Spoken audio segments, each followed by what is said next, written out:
Good afternoon. I'm Dr. Mark Andrew, Colonel Holowchak, and Thomas Jefferson scholar, historian, prolegomενist, and philosopher. You know me by now. And today we're going to do something a little different for the real Thomas Jefferson. Um, the videos give several questions on a weekly basis, and I thought what I'd do today is address one of the questions by someone from the Ville Institute. And the question was Thomas Jefferson a theist or a deist? And one might ask, why does it matter? So today I'm going to answer that question. Start with noting that there's been continual debate among scholars, what I consider to be overwhelming ravelment, real entangled confusion about Jefferson's religious views. And that, as I've said before, is because Jefferson often invites that confusion, right? For example, he attended religious worship, right? Participated in singing and praying at denominations, different denominations. But he also spoke loudly of the empleomania, the tendency of religious clerics to want to get politically involved. So he railed against the empleomania of religious clerics. He talked about God as privileging humans. He says in a letter to de Meunier in 1786, when the measure of slaves' tears shall be full, a God of justice will awaken to their distress by his exterminating thunder, right? Which suggests that God gets angry and intervenes in human affairs. But on the other hand, he commonplaced Lord Bolingbroke concerning the cosmos and the planet not being made for the sake of humans. He had friendly relationships with many local ministers, some of whom were Calvinists, and yet he railed against Calvinism throughout his life. He said its Trinitarianism is, I quote here, a hocus pocus phantasm of a God like another Kerberos with one body and three heads. He says that to James Smith in 1822. So here we have, consistent with the grousing of numerous critics, Thomas Jefferson's famous, or if you will, infamous hypocrisy, right? He was willing and able to say anything to anyone to suit his own purposes, to advance his own affairs. He was the ultimate chameleon. I, of course, have objected and continue to object to that view. I think if we take Jefferson, if we go through his writings meticulously, we often can find answers to these difficult questions. And I think, people object because it just takes quite a bit of work to answer these questions, right? But Jefferson is not, this famous chameleon. He doesn't say anything. He is respectful of different people's views and of their different views, but he doesn't kowtow to them, right? Now, Jefferson used the terms deity and God, and he often failed to capitalize God in different writings. He says, I pray to God, God bless you. These sorts of things occur with great frequency in his writings. As I said, he frequently ignored capitalizing God, the word God, in his writings.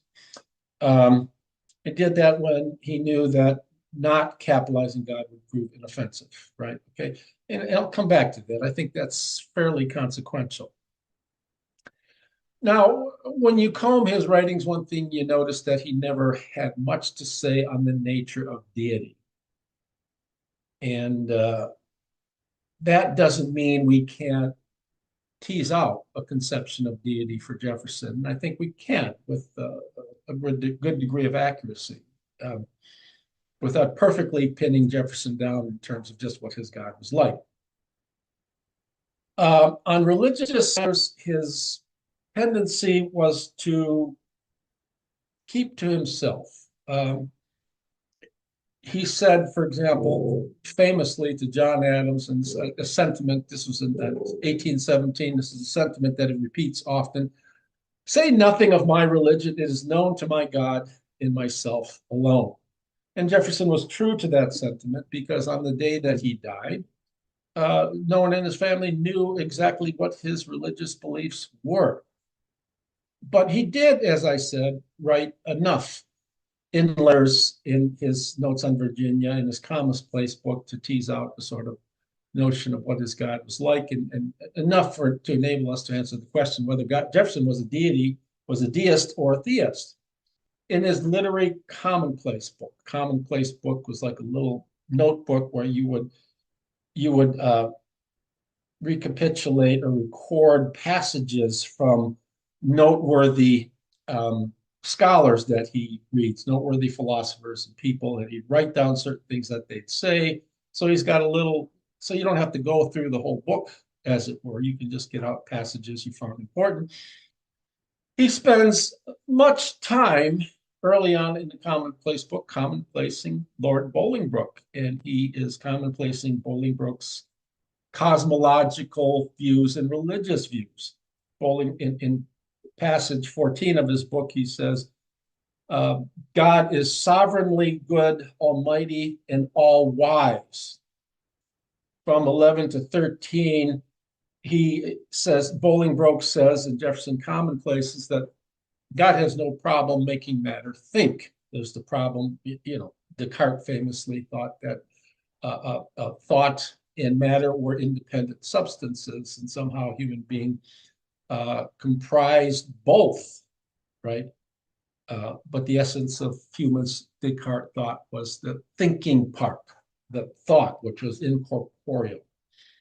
At in 22 passages 22 and 26, he says God does not intervene in cosmic events. In other words, Christ did not perform any miracles. Christ coming to earth was itself an intervention in cosmic events, in human affairs, and for the sake of humans. There's no punishment for the fall of man. There's no defined superintendency. God does not superintend or watch over the world. God establishes once and for all cosmic harmony. Something I found fairly interesting. The argument is, and I quote him here, nothing can be less reconcilable to the notion of an all perfect being than the imagination that he undoes by his power in particular cases what his wisdom once thought sufficient to be established for all cases. That's fragment 49. What that means is God gets it right the first time. There's no reason for God to intervene in human affairs or cosmic affairs, because God is sufficient, if not being all powerful and all knowing. God is sufficiently powerful, and I think this is Jefferson's view, and sufficiently knowing to be able to create the cosmos and create it so it's going to be a self-sufficing entity. He doesn't need to intervene. He's good enough to do a good enough job the first time where he doesn't have to go back and fix things, right? That's a very, I think, important passage. Bolingbroke's God is not understood through revelation or inspiration. Bolingbroke's God does not punish or reward humans in an afterlife. It says, for justice requires that punishments and rewards be measured out in various degrees and manners according to the various circumstances of particular cases and in due proportion to them. Proportioning out reward and punishment for human affairs would be an extraordinarily exhausting and process, right? The implication here is that if there's going to be any sort of justice, there needs to be justice in this life, because there's not going to be one in another life. Bolingbroke says, if you want to know what God's law is, study the laws of nature. Read Newton, Boyle, and other people who have Galileo teased out the laws of nature. Johannes Kepler, the law of nature is the law of God, he says. Natural religion represents an all perfect being to our adoration and to our lives. And that requires humans to love the Lord thy God with all thy heart. That's 56. That's from the Bible. Now, that strongly suggests deism, right? A commitment to God creating the universe and not intervening thereafter. So what is the difference between deism and theism? Let's get clear on that. Many ways of differentiating between the two. I'll give you just a gist-like formulation. Deism is the view that God created the cosmos uh, as first cause, but neither inheres in it nor intervenes in cosmic affairs thereafter. Theism is the view that God created the cosmos as first cause and inheres or intervenes in cosmic affairs thereafter. So another way to understand this is to imagine um, I'm at the Palmer House in Ann Arbor, you see behind me. Imagine the builder of this house comes in, and in the first case, the builder builds this Palmer style house in a rural area. Once he completes the house, he leaves and fails to return. Why does he fail to return? There's no need to. He does such a perfect job. He's not worried about there being any need of repairs thereafter. Builds it and leaves. No intervention, no coming to repair it. In the second case, the builder, the construction engineer comes in, designs and builds the house, and thereafter resides in the house so that when it needs repairs, he's there to make repairs. That would be theism, God intervening in cosmic affairs. For example, by sending Christ, if Christ Catholics think, Christians think is the Son of God, and sending there to meddle in human affairs and help humans change their bad ways. Now, as I said before, I think what we get, this is a very powerful argument, this fragment 49, that Bolingbroke's God, he says, is all powerful. I don't think that that's the case with Jefferson's view of God. I think Jefferson thinks God is extraordinarily and inexplicably powerful and intelligent, just enough to whatever this being creates is not going to need reparations or repairs, whatever you want to call them. So Jefferson also thought, how do we know God exists? He's quite clear in a letter to John Adams, 1823, April 11, he writes, when we take a view of the universe in its parts, general or particular, it is impossible for the human mind not to perceive and feel a conviction of design, consummate skill, and indefinite power. Notice he says indefinite power, not infinite power, in every atom of its composition. Now, Jefferson's use of see, his use of feel, indicates strongly his appropriation of Deist, A.L.C. Deist de Tracy, and Lord Kane's epistemologies, where both talk of seeing and feeling things. We know we exist through seeing and feeling, not through thinking. Pace Descartes, cogito ergo sum. I think, therefore I am. We don't get that with Jefferson. Jefferson says, I feel, therefore I am. In other words, I sense. It's nothing that I can know through thinking, through rational thought. Okay, notice he doesn't get at God analogically. That's important. Analogically, by analogically, I mean through a sort of elliptical argument. Famous analogical argument for the existence of God is the argument, the watchmaker, right? William Paley talks about strolling through the desert someday, and one trips upon a watch and bends down and picks up this object. I don't have a watch here in my drawer readily available, picks up this watch and looks at it, examines it, and my goodness, when I look at it in its parts, it cries out for design, right? All the other things around me don't impress me as much as this watch because of the intricacy of its construction. It cries out that there must have been a watchmaker. Now, if inspection of the watch shows that there must have been a watchmaker, inspection of the cosmos itself shows that there must be a cosmos maker. In other words, a God. The cosmos itself cries out for inspection of it, the study of the laws, Newton's three laws of motion, the law of gravity, and so forth, Kepler's three laws of planetary motion. All these things, Boyle's law of ideal gas law, all these things cry out very, very loudly for the existence of a deity. And personally, I think if there's any argument for the existence of God that's fairly interesting, it's this analogical argument. Jefferson doesn't give you that. He doesn't argue analogically. I don't have to look at the cosmos, compare it to watch. All this is a very cognitive process. I just feel God. I know God exists because I feel God. Okay. In an 1820 letter to John Adams, Jefferson states paranomastically, paranomia is playing on words. He says, I feel, therefore exist, not I think, therefore exist. On the basis of sensation, of matter in motion, we may erect the fabric of all the certainties we can have or need. Right here, there's no appeal to reason. Now, there are, as we often get, certain snags, I admit. Elsewhere, Jefferson limns the attributes of deity, and in both letters, I said, ones to which I just referred, the two letters to Adams to which I just referred. In the 1823 letter, he says God is the designer and, I quote, fabricator of all things from matter in motion. Then he adds, their preserver and regulator while permitted to exist in their present forms, and their regenerator into new and other forms. Now notice he says God is a superintending power that maintains the universe in its course and order.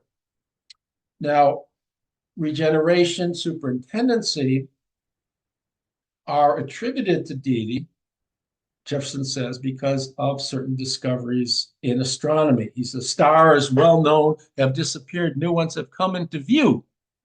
He's referring to what we call today supernova explosions, right? A star just, the life cycle of a star where it collapses into itself, explodes, and then after it explodes, there's no trace of it.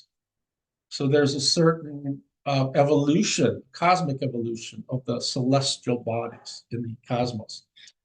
He also refers to biology. Certain races of animals are become extinct.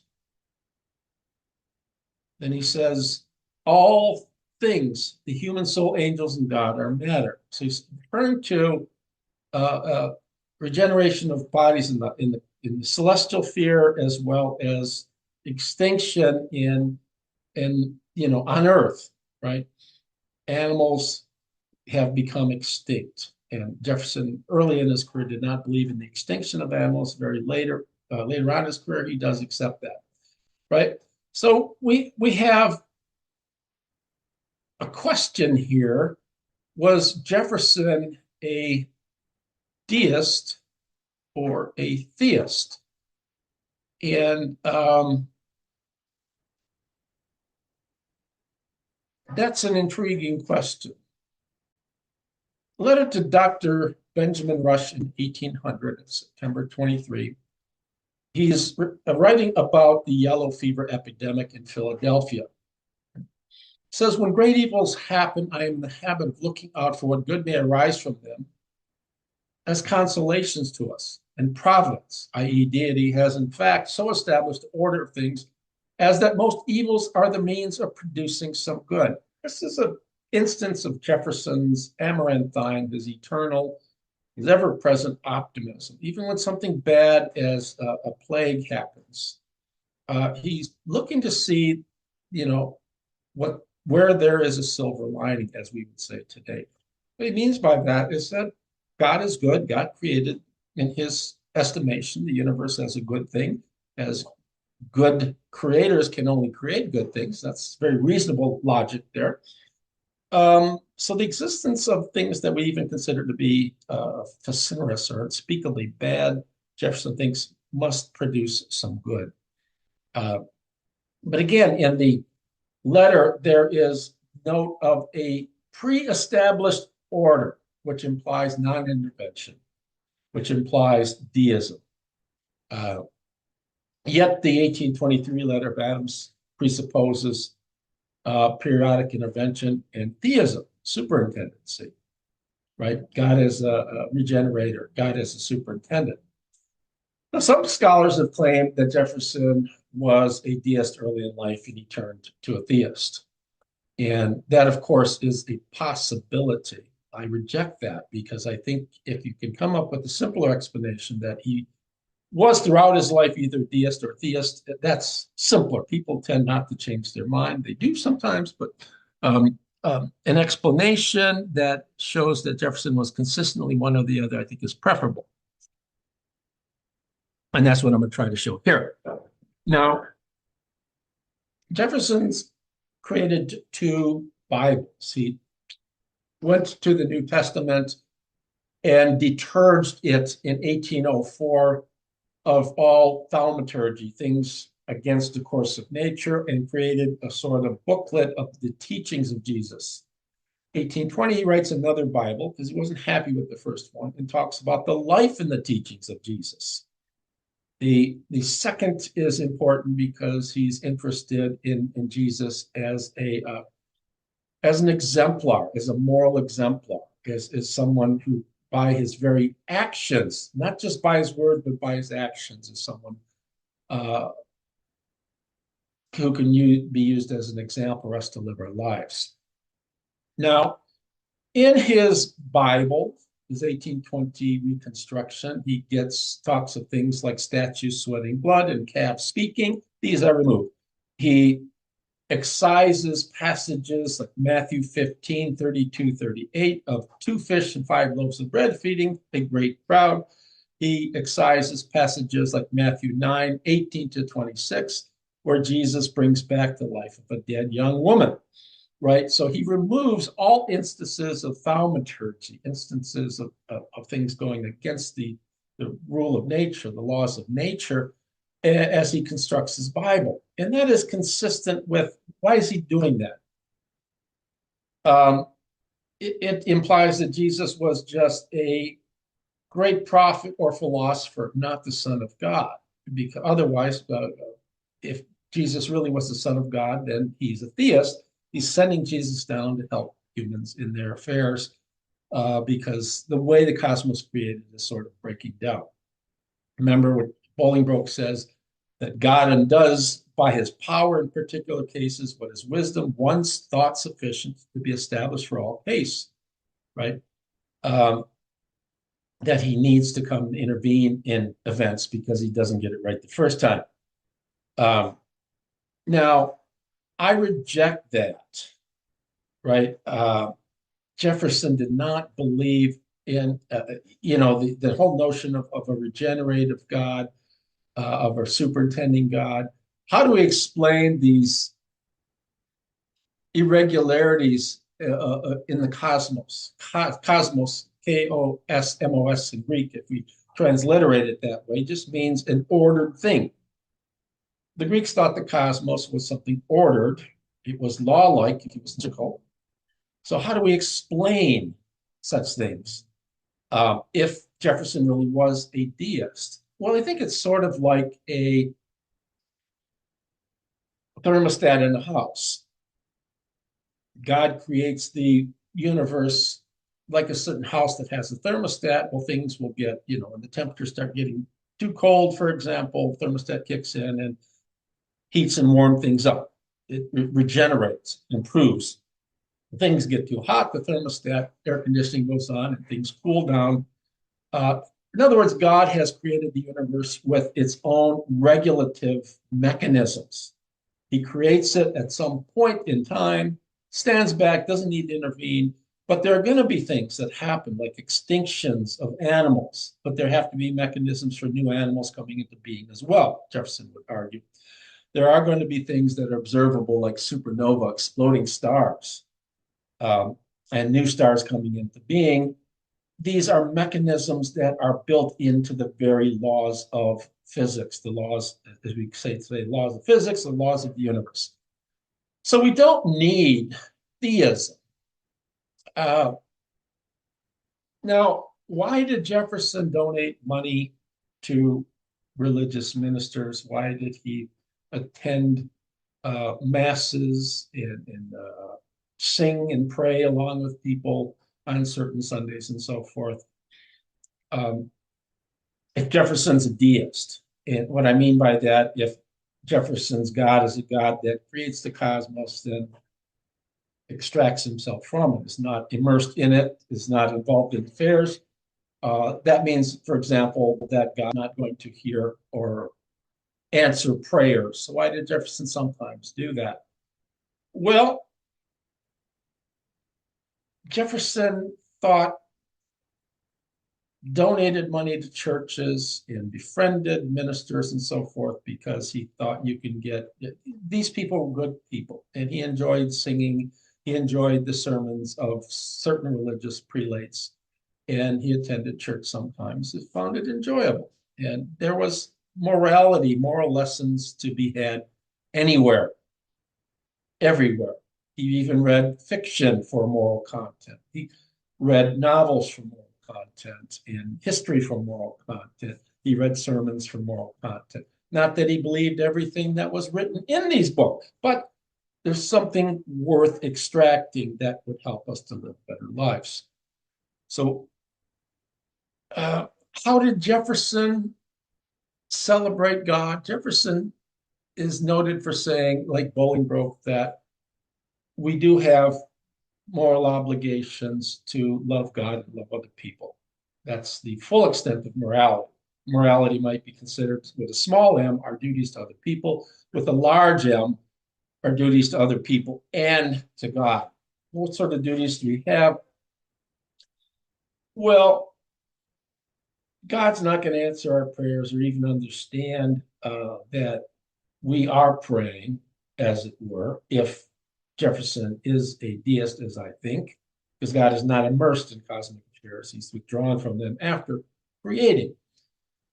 But how do we praise God? We're just naturally inclined to praise God because we have a built-in conception for morality. We see and feel right or wrong. We have a built-in conception for beauty.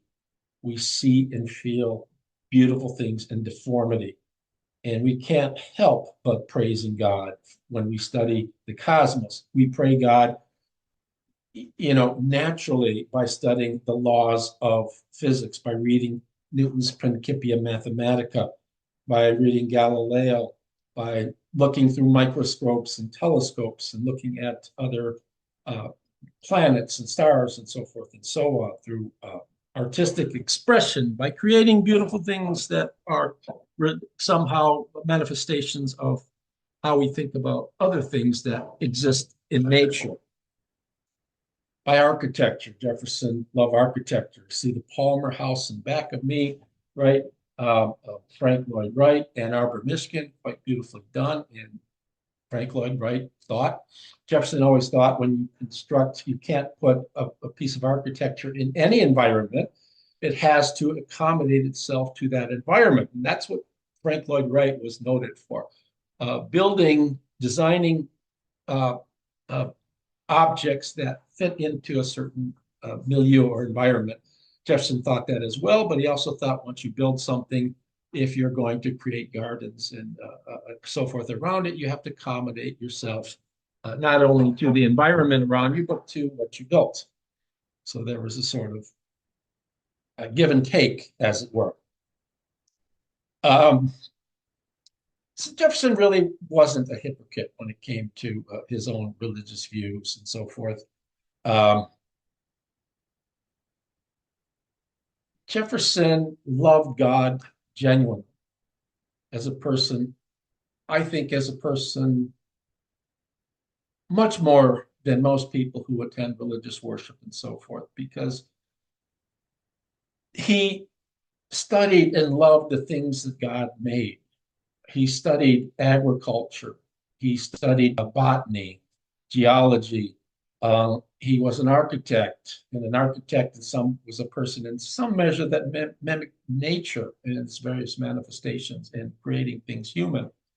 Um, he enjoyed art and so forth. Um, he felt, as I said, religious views were very personal matters, and it wasn't for him to tell another person how to believe in religious issues, as I would say. Um, and even the atheists, he didn't even thought that there was, he said in one letter, Thomas Law, I believe, that there is such thing as a moral atheist. And I don't think he really meant that literally, But what he meant to be is that even the atheist can have a sense of the beauty of all things, in a sense of what is morally right.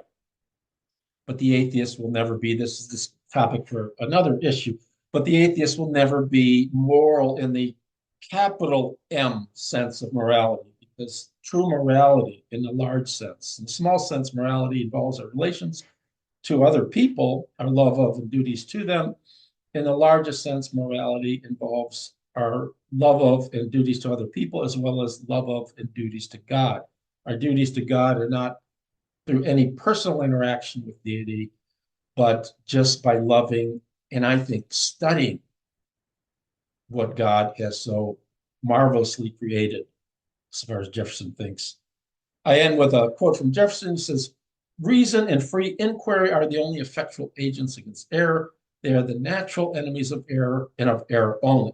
And Jefferson says that with respect to our study of religious matters, or study of the various sectarian religions. We can sort of study the different religious, and once we do that, we give reason free rein, right? We can combat error, and we come to find that really what all religions have in mind is love of God, love of other human beings. So, in a nutshell, Jefferson was in my estimation, a deist, not a theist. God created the universe at one time, and he got it right. There's no need to come back and interact, intervene in affairs, because a good, indescribably capable and intelligent creator would not need to have and fix things that he created first. And again, like I said, I think it's a very intriguing and powerful argument. It should not go unnoticed.